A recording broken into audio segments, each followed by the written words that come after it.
Okay. Ako po pala si Judy Bayabado and ito yung mga kasama ko. Sir Michael Kapalat, magpakilala ka. Good evening, ma'am. Ako nga po pala si Michael Kapalat. Good evening po. I am Justin JB Toribio. Ako naman po si Hendrix de la Cruz.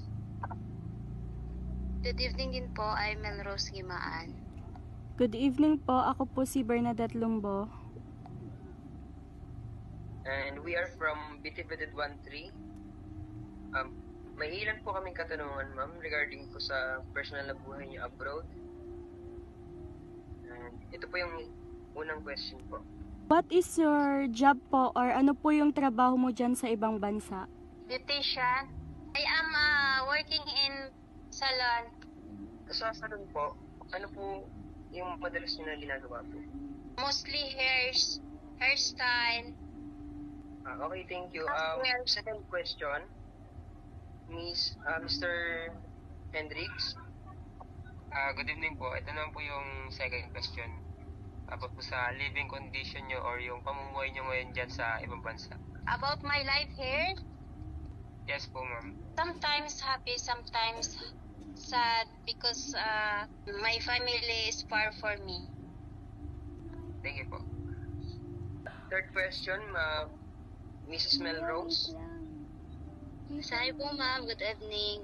So ito po yung third question po.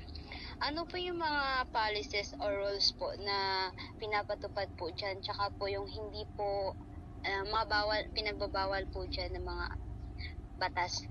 Like, wala kang amo, takas ka, yung ganon. Yung TNT po, kapag wala ka. Yung TNT. Illegal. Okay po. Saka undocumented. Thank you po. Here's the fourth question, Mr. Justin J.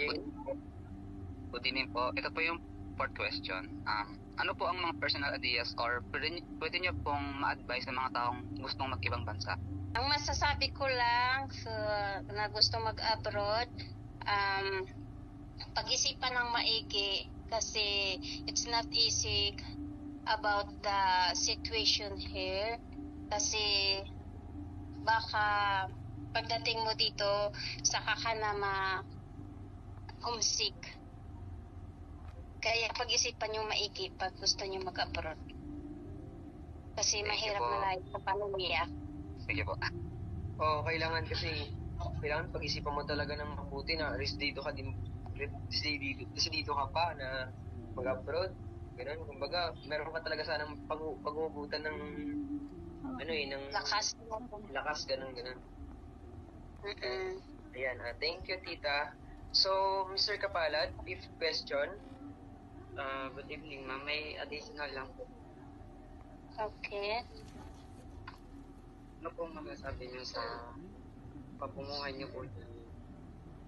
Naging maunlad po ba kayo dyan sa ibang bansa o dito? Para sa akin, hanggat nagpapaaral ka ng anak mo or kapatid, hindi mo masasabi na uunlad ka. Kumbaga yung kasi, syempre habang trabaho ka, hindi mo din masasabi na uunlad ka agad-agad kasi meron kang sinusustentuhan na nag-aaral, meron kang, di ba, like, parang mga ganun. Syempre, hindi mo rin masasabi na at meron kang sinusustentuhan dito sa Pinas eh. Syempre, bilang